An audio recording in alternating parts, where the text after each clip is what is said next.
DL say she went after my wife. She went after my daughters. I want to really be clear who I went after so that there's no confusion here. When I was on stage, when I'm on stage and we are performers, we are performing to the audience in front of us. When I was on that stage and I said it must be hard to perform oral sex. But differently. Okay, on a coward. That had nothing to do with Mrs. Hughley. That insult was directed straight to you, DL. That had nothing to do with your wife. That was straight to you. So it felt like you were trying to pass it off as if I was going after your wife. When it comes to your daughter, to the baby that you did a post about, you did an interview about, I didn't do that interview. I simply reposted what you said. So when you say, Monique, you went after my daughter, that's untrue, DL. I posted what you said. And then when you said when you were really going for it with your shades on, and you said, Monique said, I stood by and watched my daughter be raped. DL Hughley, that's your conscience talking to you, brother. I never said that. I never said that. And I want to be a little clear about something else. Never would I try to do anything to harm any of your babies, because we got babies too. So never would I try to do anything to harm your children. However, what I was saying to your daughter and to the other daughters out there, I know what it's like for your daddy to know you've been touched and he not protect you, because my daddy did the same thing. That's what that whole point was. But I was showing why I would call you a coward, brother. I don't think it's brave. I said what I was saying. All right. I'm taking time to respond to Monique again. She made another greasy video with her daddy. We kind of relitigating some of the stuff she said on Club Shay, where she talked about how she was on the show and somebody, they played a game, Would You Rather? And I guess she felt like they insulted her husband's sexuality, which is interesting because she can always talk to everybody else's sexuality. But I guess her husband's sacrosanct. He's off limits. But a hit dog will bark unless his mouth is full. But she talked about, well, she didn't actually call her lawyer. Who the would be afraid of your lawyer? Your lawyer, you mean the lawyer that did your contract? The lawyer from the firm of Negro from Ghetto Got Him and Gone, that lawyer? Who the him? He couldn't get your name right on the ticket. He gonna get it right on a legal document. It didn't happen because we decided it shouldn't happen. You didn't need to, because we respect people. We don't have to do things for clicks. They took it off because you asked me to. Because I respected you at the time. You also talked about how I disrespect you on so many platforms.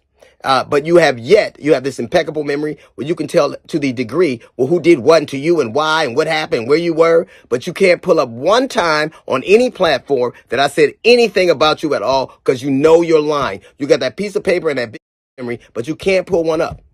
My biggest mistake is saying yes to you. I should have said no when you you couldn't come on my radio show. I should have said no that I wasn't playing those dates with you. As a matter of fact, almost anybody who says yes to you at some point is in this milieu with you. Almost anybody. So I would suggest anybody out there, you can say yes to drugs, but say no to Monique.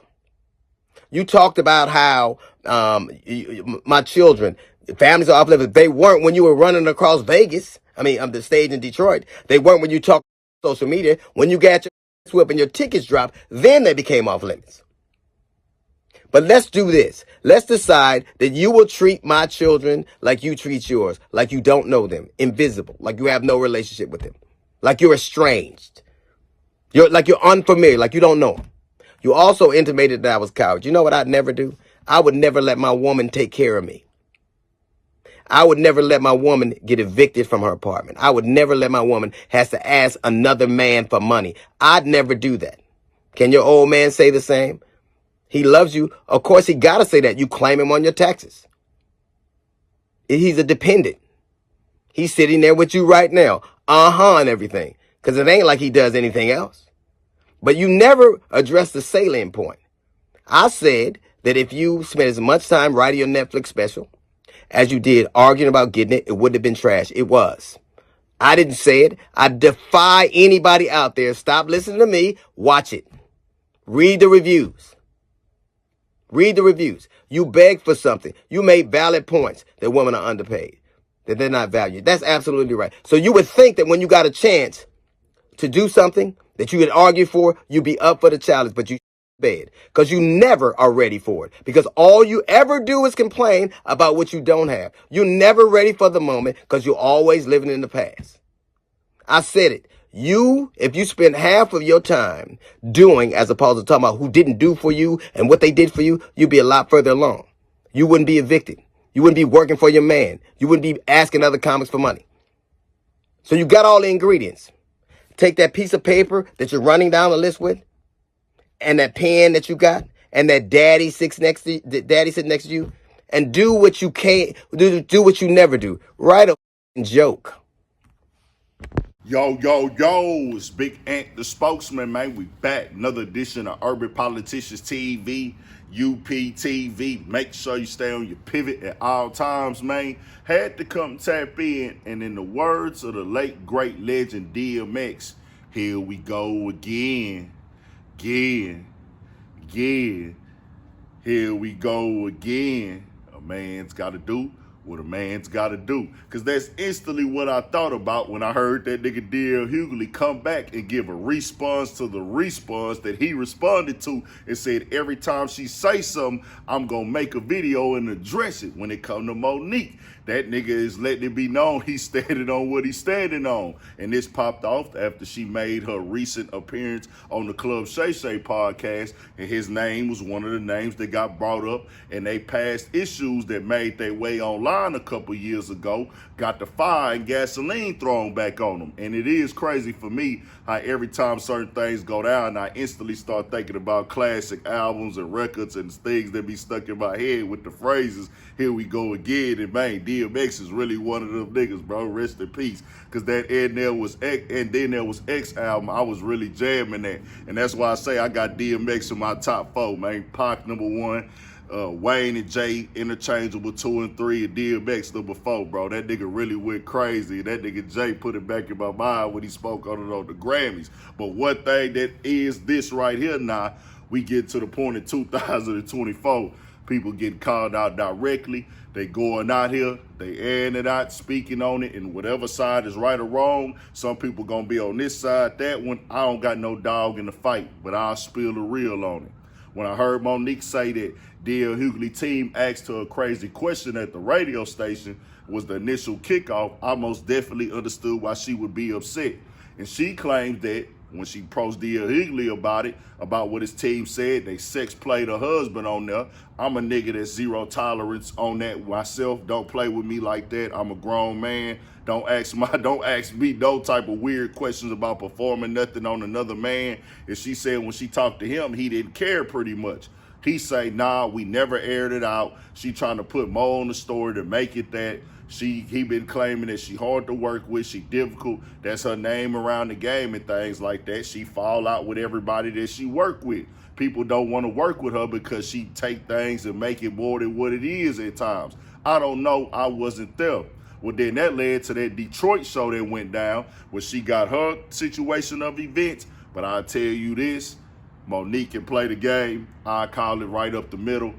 If me and you into it and we having a little problem about a stage set or what time I was supposed to go on stage, like she said, if you bring up my lady and her giving me head on the stage, you dissing my lady too. You ain't just dissing me. You playing with my family now.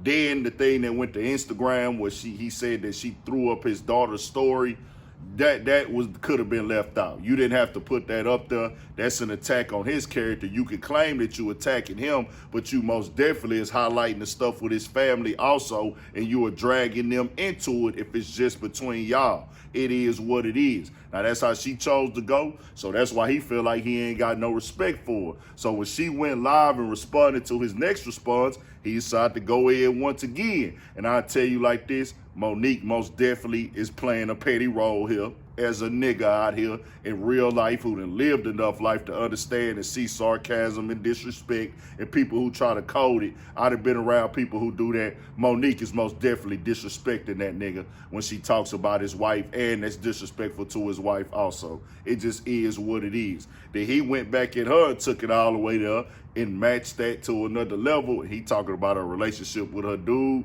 going in on them, talking about how the business get done over there, talked about her talent level and her skills and her weight. At one point in time, he went all the way just turned all the way up too. And this is why I say, bro, it's best to bring these problems, bro. I'm not choosing a side in it. I'm just spilling the real. It's best to hop on that line and do what you can do to keep it offline. Because once it make it way on the internet, ego, pride, and disrespect make it to where, hey, I don't want to look like I took the L, or you didn't embarrass me, you didn't put my personal business out there, or you didn't cross my family in front of everybody. So now I feel like I don't want nothing to do with you no more at this point. This could have been resolved behind the scenes if they could have got on the phone at one point. I grew up on DL Hughley and Monique. Make this an understanding, bro. It was a point in time in my life that I have sat down in my living room as a kid and watched both of them on the big screen, from shows on UPN with the Hughleys, different movies, the Parkers with Monique. Most definitely watch both of them being a part of the queens of comedy and the kings of comedy, bro. I didn't watch it. Monique say he part of the in crowd, he part of the team, he part of the machine that work together. They be doing certain things in the cliques and they in the in crowd and boxing other people out and things like that. And she referenced Cat Williams on that part of the conversation. I'ma tell you like this right here, bro. I'm a nigga that it don't affect me to see Monique win. It don't affect me to see DL Hughley win. I'm actually a nigga that, hey, y'all getting y'all money, y'all turned y'all living life. You got your bag, man, go get your bag. For Monique, she went through the situation with Netflix. I did see that Charlamagne apologized. I thought he had apologized before when they had gave her donkey of the day and stuff. And I think that her approach was kind of giving people a little bit of confusion, because at one point in time, I was kind of like, man, what does she really got going on? What is she trying to push right now? I couldn't really read it, but they did settle out of court with her, so something most definitely was done wrong now. She got her bag in her situation. But when it comes to DL Hughley, they should get past it. But it seemed like that nigga DL Hughley ain't letting it go, and she ain't letting it go. It just is what it is. Do what y'all do. Both of y'all winning in the game. Y'all both can make money, get booked for shows, get booked for different things. I salute it. This is y'all talent. I done watched y'all do this, my nigga, damn near my whole life. So if y'all want to keep doing it, y'all allow entertainers, y'all allow comedians, y'all allow actors. Ain't like this gonna spill over to the streets so we can sit back and watch it, be entertained, and just watch it like it's TV now. That's what the game became when it comes to podcasts, YouTube, and things like that. Tell me what y'all think. We got more coming, more videos. All at 1,000 for shit show. Stay on your pivot.